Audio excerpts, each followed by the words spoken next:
大司马高。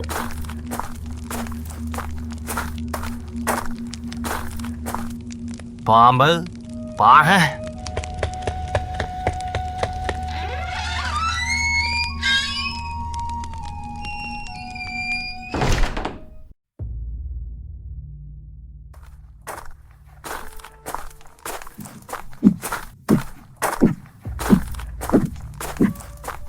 活路侯、乐平侯、灌阳侯、霍家生侯，朝廷做事也这么深了，是有什么军国大事吗？魏将军，今天晚辈来打扰，是为了家事。七妹是不是在您府中？老夫年龄大，管不了这许多家事了。魏将军，有人见到了。3天前，我七姑私自离开安定太守府，一路奔逃。昨天深夜到了您府里，再也没出来过。那里为什么不去问她丈夫？安定太守任胜此时此刻就在魏将军门外带兵，他不进来，那是想给林老留点余地。郡国太守擅离职守，带兵入京，谁下的命？这是大司马的旨意，我为皇上立了旨。上书还这是伪造圣旨啊！先不说这，昨天晚上七姑到魏将军，你今天一天无聊就进宫见皇上，你说了什么？我跟皇上说了什么？大司马和尚书海都知道了吗？老东西，你这是给脸不要！不得无礼！老将军，我当然知道，你不过给皇上说自己年龄大了，3个儿子和不成器，都在京城里当中郎将守着家。你想让天子开恩，让张二哥去做北地郡守，是不是？天子阿姨，你敢让天子说这都是想去霍家？那么多子侄女婿都放出去做了郡守、将军，在外面历练了，这都是为他们好，对不对？这都是老头子的野私事，皇上也不好驳我。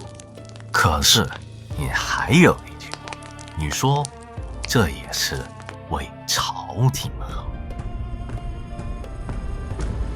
我看着你们3个长大，都是当亲侄儿、亲孙儿看。今天有什么话，你们不妨直说。巴黎郡昌邑王的事情，将军和我父亲一起匡定天下的，不知道将军还记不记得？你果然要谋反？这不是谋反，这是为天下计算，有寻昏庸，做不了皇帝。天子对你们霍家仁至义尽，恩比偏高。父亲在世的，父亲就是天；父亲不在啊，天就塌了。要么我们束手就擒，要么我们就改天换地。你说的每一个字，我们是中九族的大罪。当年冠军侯、伯怒侯是什么样的人物？怎么就养出你们几个败类？箭在弦上，溜得不发。老将军，别逼我们动手！你以为只有你的老爹才疯你了？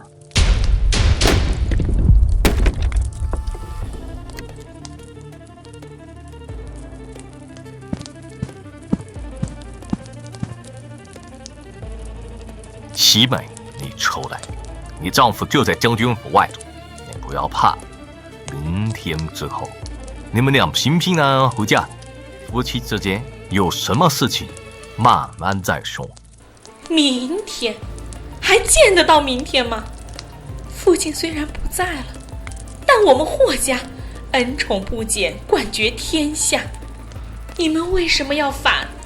真的要落个满门抄斩的下场吗？事到如今，已经没有退路啦。怎么会没有退路？我们好好求求张将军，让他老人家在天子面前为我们说话。齐美，做到。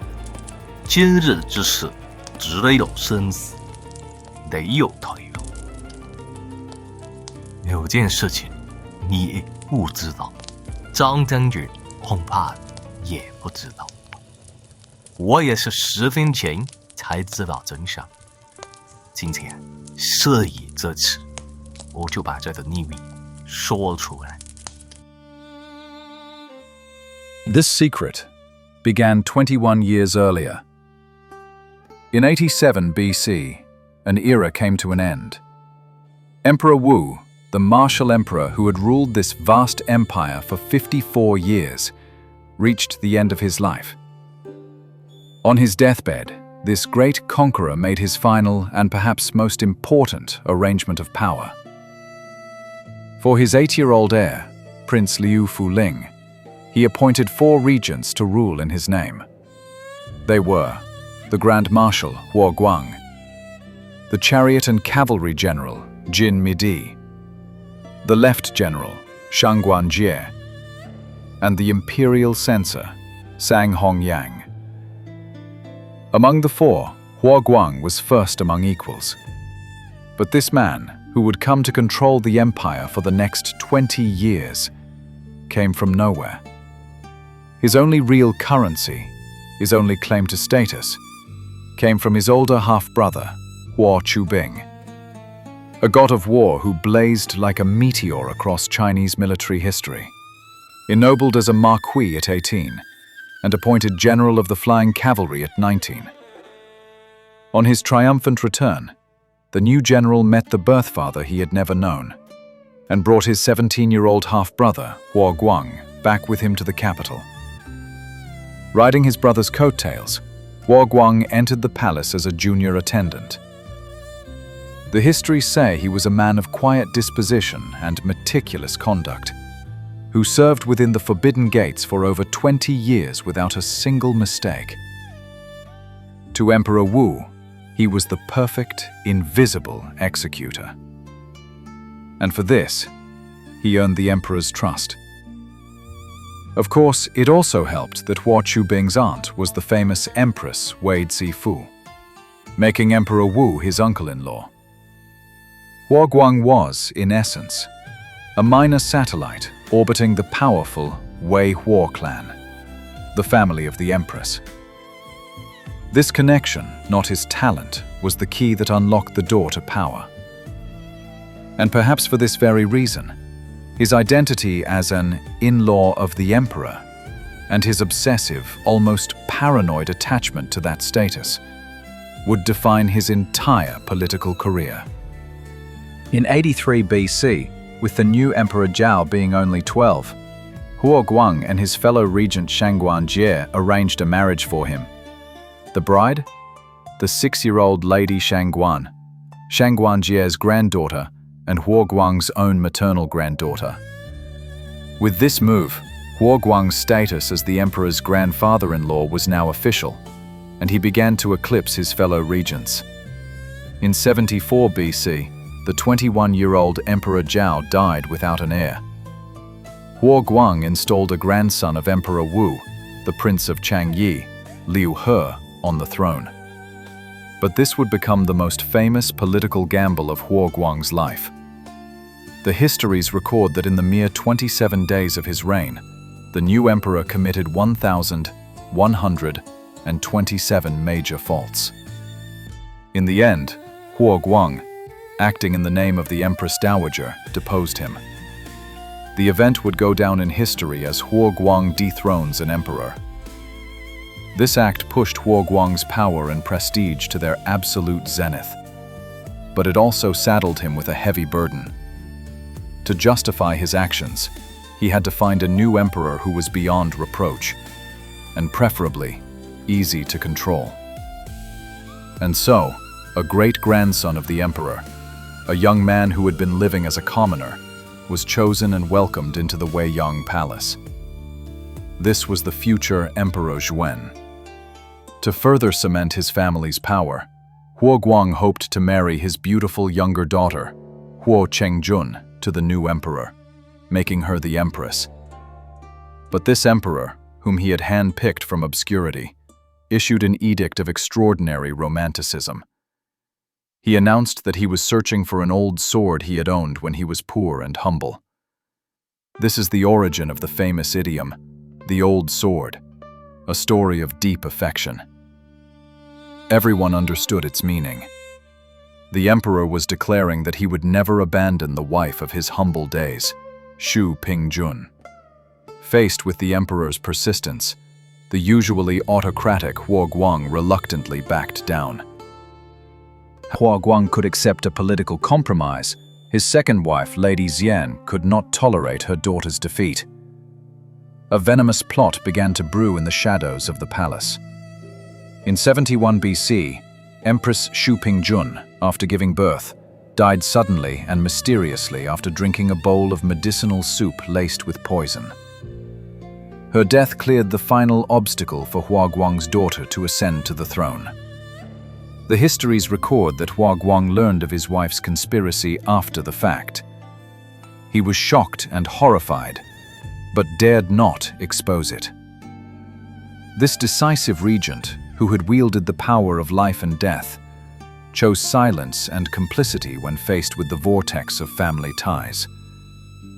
This decision would plant the deadliest seed of destruction for himself and for the entire Huo clan. Now, let us return to that stormy summer night in 66 BC. Huo Guang has been dead for 2 years, but the rumors about Empress Xu's poisoning have spread like ghost fires. The Xu family has begun its own investigation, and all signs point to the mastermind, Lady Xian. Does the emperor already know? How will he take his revenge? No one knows. A great, suffocating fear hangs like a dark cloud over every member of the Huo household. And when fear reaches its peak, people make the most reckless choices. Lady Xian revealed her cataclysmic secret to her sons. And now, we can finally answer our initial question. Why did the Huo clan have to rebel?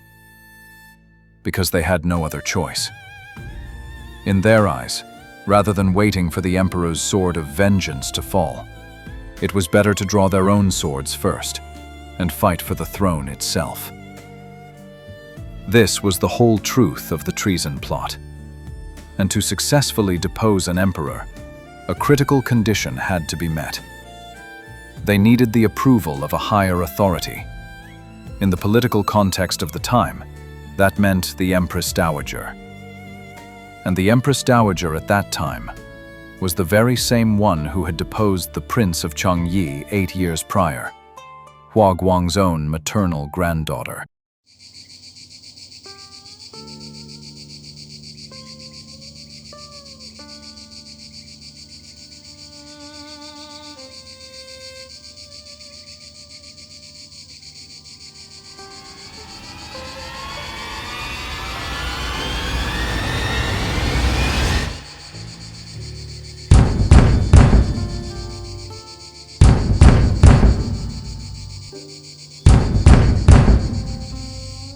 别敲啊，都来的，夜闯长乐宫。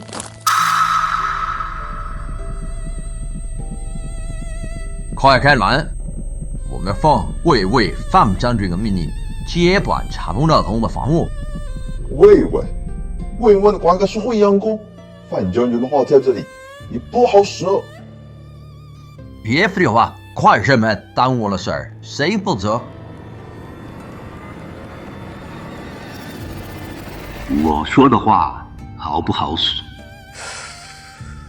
少府，来怎么是零呢？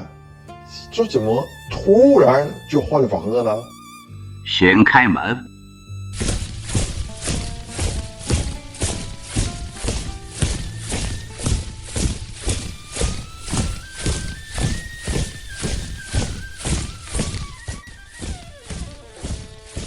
大人实在对不住，刚才没认出来。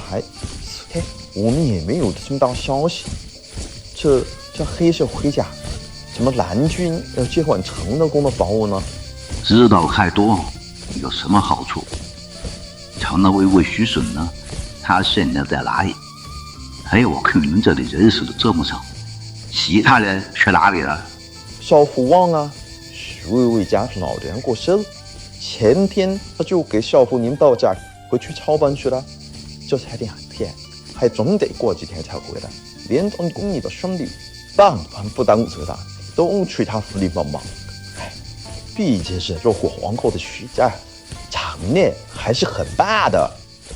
不要多嘴，赶快帮忙！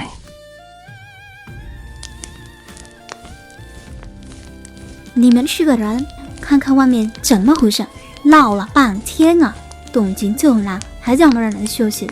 明儿早上起来，太后不高兴，让他们就是当兵的一个个没有好果子吃。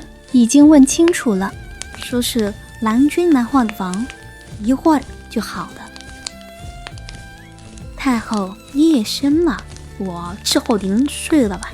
急也急不了，给我更衣梳头。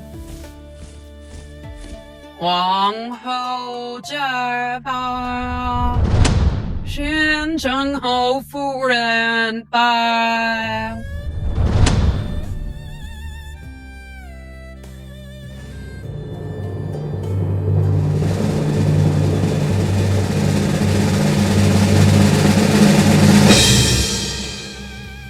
老身见过太后，见过外祖母。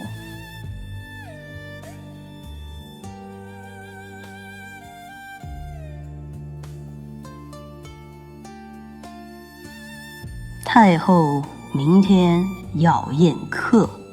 我没有。外祖母觉得我该请哪些客人呢？丞相魏相、平门侯徐广汉、侍中许延寿，其他的人这里面写的有。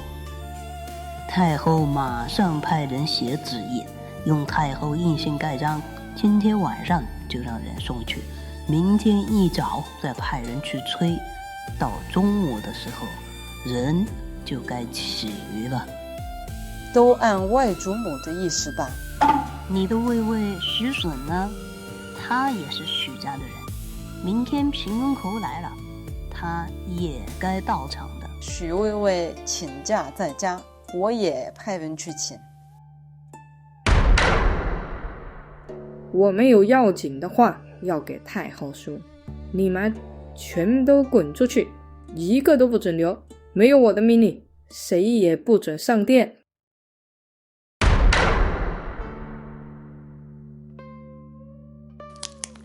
太后，这里还有一份诏书，你看一下。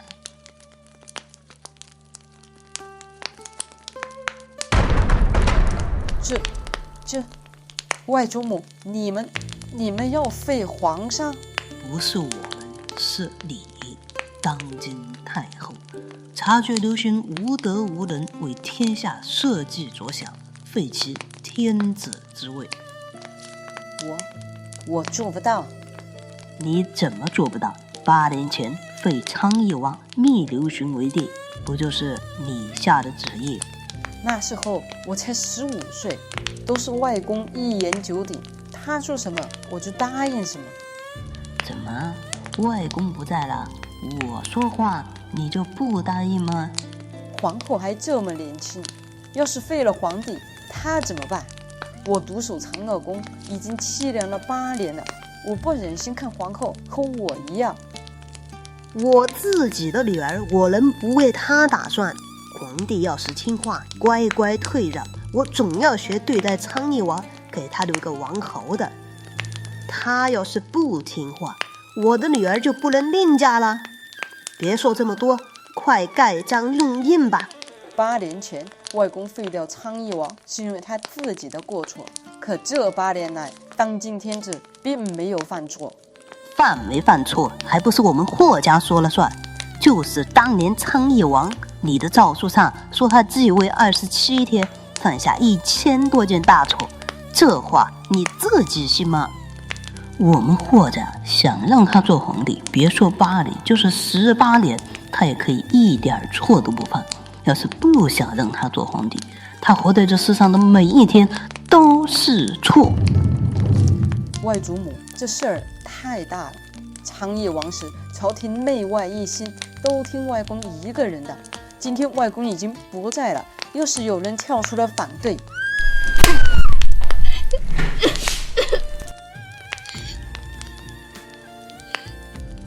你这个贱货还敢提你外公？要不是你外公手下留情，你8岁那一年就和你那造反的爹一起去死了。你跟你妈还有你那个真正的外祖母都欠着我们霍家的。可还有忠于皇帝的是魏将军张家。我看今天的天子就是喜欢没种的。之前那个徐广军的老爹就让人阉掉了。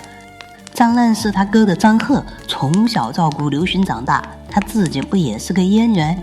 一群没种的人，能成什么大事？你就认命吧。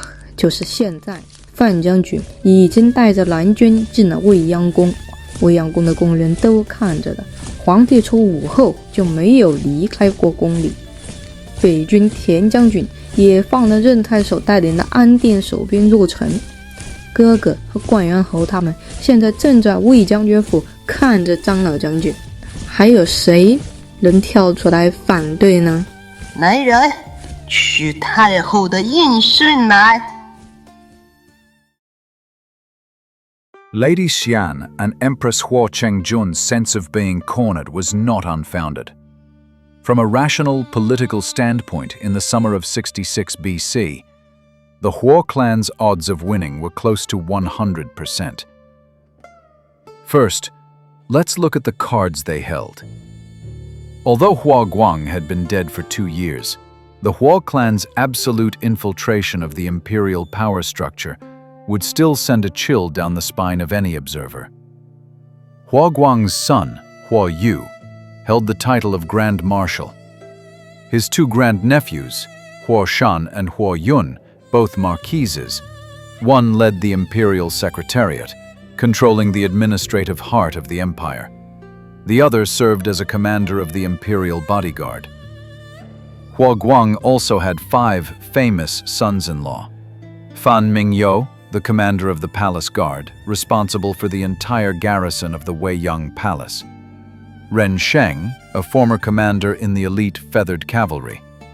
Deng Guanghan, chamberlain of the Changla Palace, the grand steward of the Empress Dowager's court. Zhao Ping, a former cavalry commandant. Jin Shang, son of the original regent Jin Midi. Furthermore, a host of senior officials who owed their careers to Hua Guang remained closely allied with the family, forming a vast political coalition. From the military to the administration, from the inner court to the outer government, the Huo clan's influence was still an invisible net, enveloping all of Chang'an. Second, let's look at the institutional power these cards represented. The armed forces in the capital were divided into 3 parts. The Palace Guard, Nanjun, commanded by Fan Mingyou, the Huo clan's son-in-law. This meant that the men standing guard outside the emperor's bedroom were Huo family men. The Capital Army, Beijun, the mobile force for stabilizing the capital. The Feathered Cavalry, Yulin Qi, the emperor's most elite, directly controlled cavalry unit. In theory, these 3 forces were meant to check and balance each other. But in 66 BC, that balance was broken. The Palace Guard was controlled by the Huo clan. The elite feathered cavalry was partially commanded by their loyalists. As long as the capital army remained neutral, there was little that could stop them from launching a lightning-fast strike. The Huo clan's plan was a precise and swift decapitation strike. Their script was perfect. Step 1. Use their son-in-law, Deng Guanghan, to secure the Chonglei Palace and take control of their most important political asset, the Empress Dowager Shangguan. Step 2. In the name of the Empress Dowager and the Empress, host a Hongmen banquet to lure and assassinate all officials loyal to the Emperor. Step 3, the most critical. The commander of the palace guard, Fan Mingyou, would personally lead his troops, storm the Weiyang Palace, and capture the Emperor alive. Once they had control of the Emperor himself and the Empress Dowager who issued the edicts, the coup would be halfway to success. In an ancient society, as long as you control the center of power, you can create a fait accompli, an emperor's sudden death or an abdication. Have the Empress Dowager issue a decree appointing a new ruler, and the empire's order would be restored under the rule of the Huo clan. Finally, let's look at their opponent. The emperor, on the throne for 8 years. What cards did he hold? The answer was obvious: none. This emperor had no living parents, siblings, or elders. He had no influential blood relatives to rely on. His commoner empress had been poisoned. His commoner father-in-law had been castrated. The men who had protected him in his youth were either dead or not yet revealed. No imperial clan, no consort clan. What did the emperor have? Nothing. So, what did the Huo clan have to fear? They feared nothing. They were simply waiting for the final showdown. But, had they calculated everything correctly?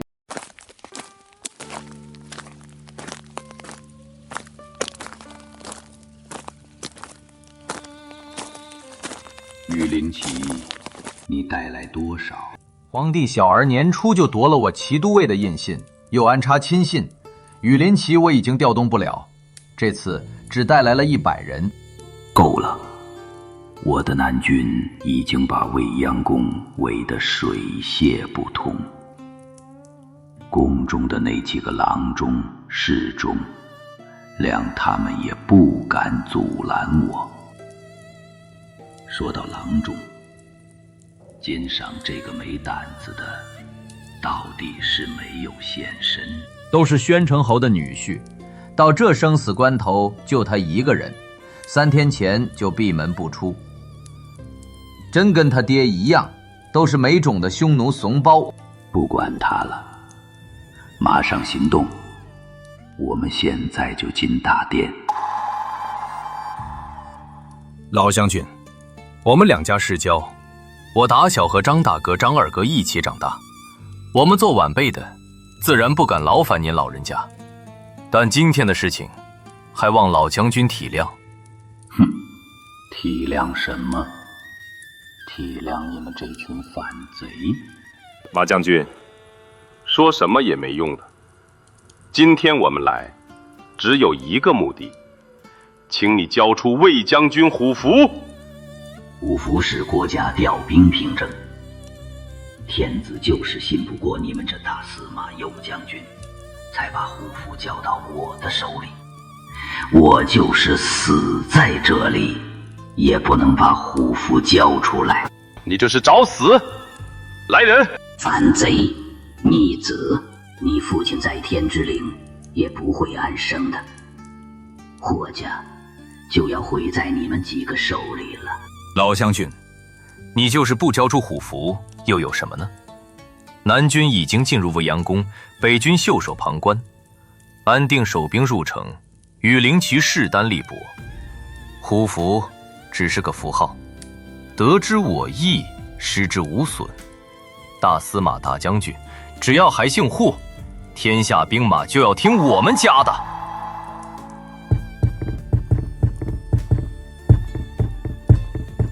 邓少府，你要做什么？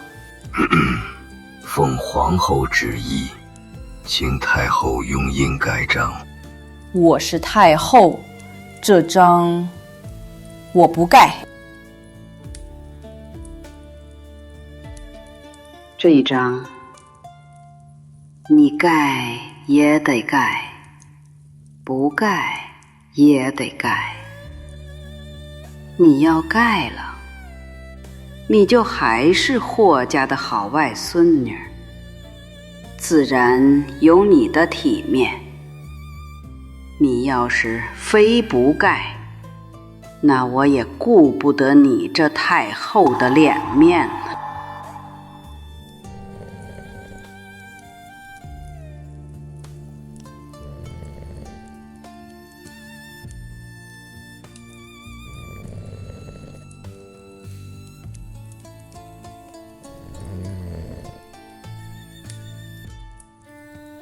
皇上，太后有旨，请立即移驾长乐宫。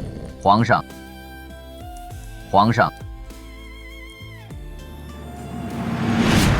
啊，这怎么是你？大司马，大哥，我们拿着老东西怎么办？他们张家和刘询绑得太紧，不会松口的。我们自己动手，就是把这魏将军府拆了，也要把虎符找出来。听见了吗？得令。还有，整个将军府都给我看严实了，一只老鼠也不准跑出去。大司马，有人来了！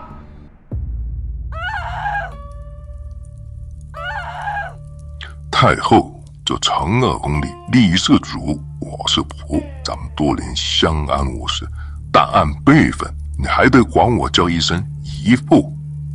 今天盖了印，你还是太后；不盖印，信不信太夫人按家法治理？今日之事绝不苟且，不过一死而已。好办，谁说一定要礼才能盖章？反贼，放开太后！张公主怎么是礼？是王又如何？假扮天子，张公主，你这是死罪，你爹魏将军也救不了你。天子什么都算到了。范明友、赵平，你二人私自带兵入宫，私闯禁地，这是谋反大罪，诛九族。什么谋反？什么诛九族？从来只有成王败寇。今天不管我死不死，一定是你的死去。喂，范明友，今天是你死定了。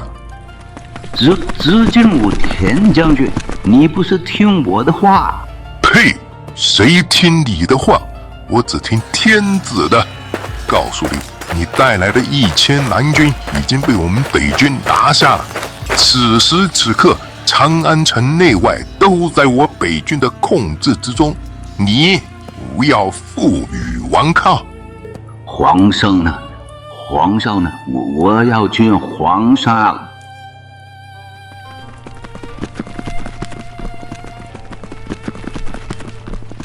徐顺，你怎么在这里？宣城侯夫人长乐少府谋反，奉太后君旨，皇上圣旨，长乐宫守军和北军就地捉拿，所有人缴械不杀。你们不过来了区500人，我们早就埋伏了上千人，你们现在还不投降，等着砍脑袋吗？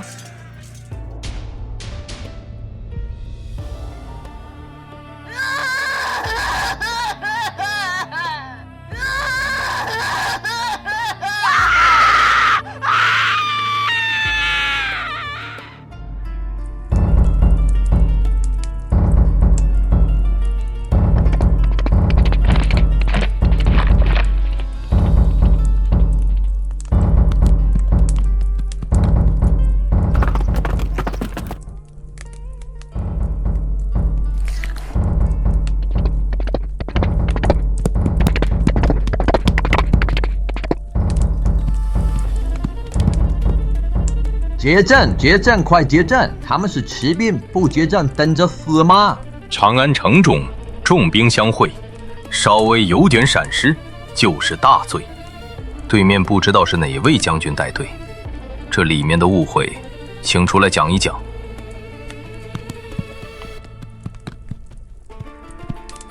大司马，哼，居然是经上兄弟！你文臣出身，什么时候改的武职？我这个大司马都不知道。3天之前，偏子禽兽，骑都尉，印信在此。骑都尉印信只是官印，调不了羽林军。你这是4级重兵。魏将军虎符在此，南军、北军、羽林旗都要听我号令。皇上呢？皇上呢？我要见皇上。天子座驾到！天子万岁！天子万岁！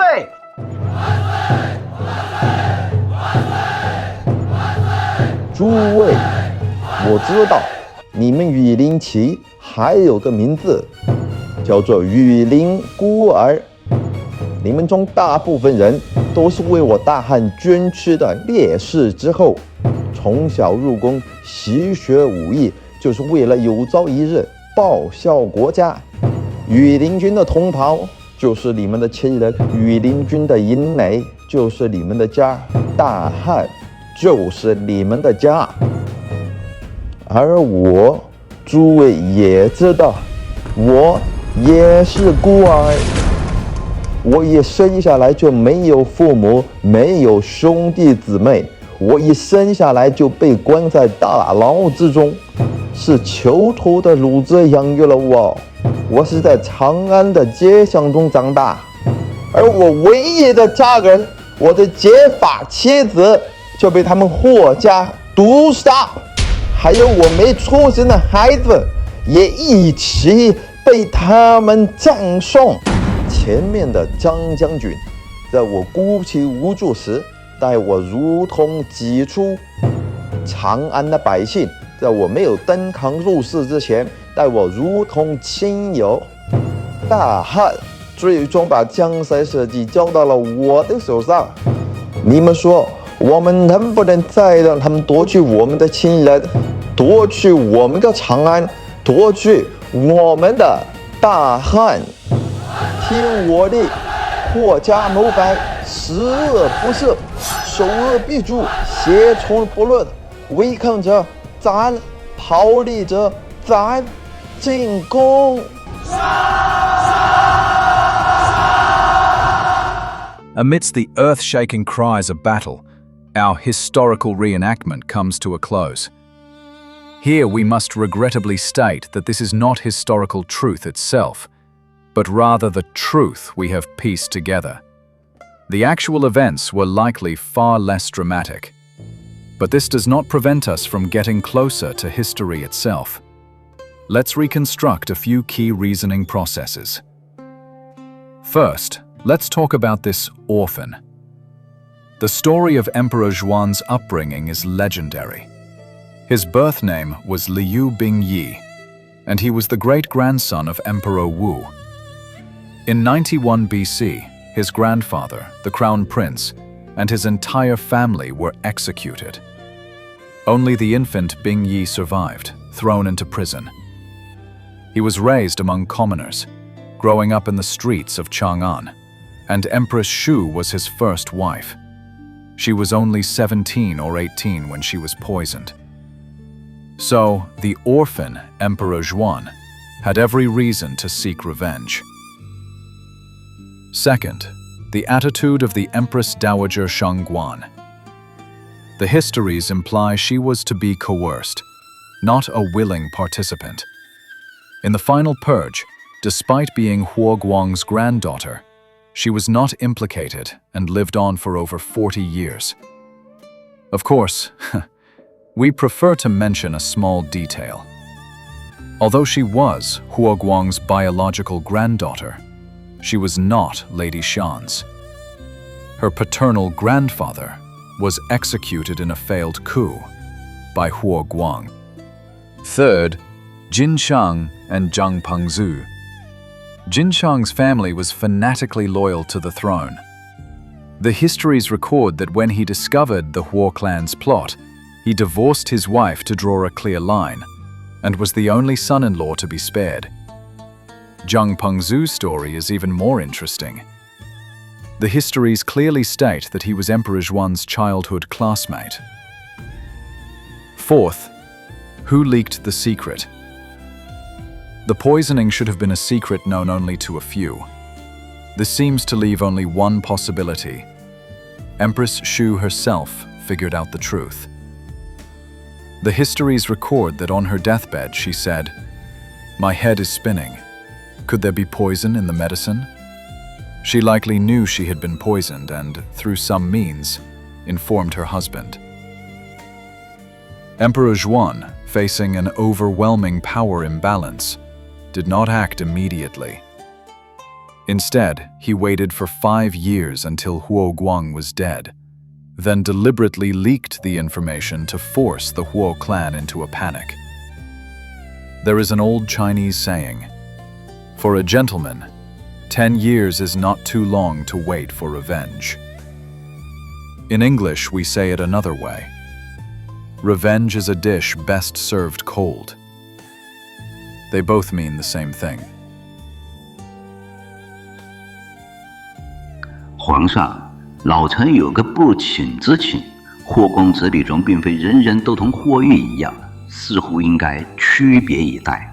老将军，不要再说了，只要姓霍都必须死。你的孙女张静，我已经是格外开恩了。皇上，孝武皇帝是尊崇儒术，儒家以仁孝治天下。皇上对霍家如此，怕凉了天下人心。老将军，我朝真的是以儒家治天下吗？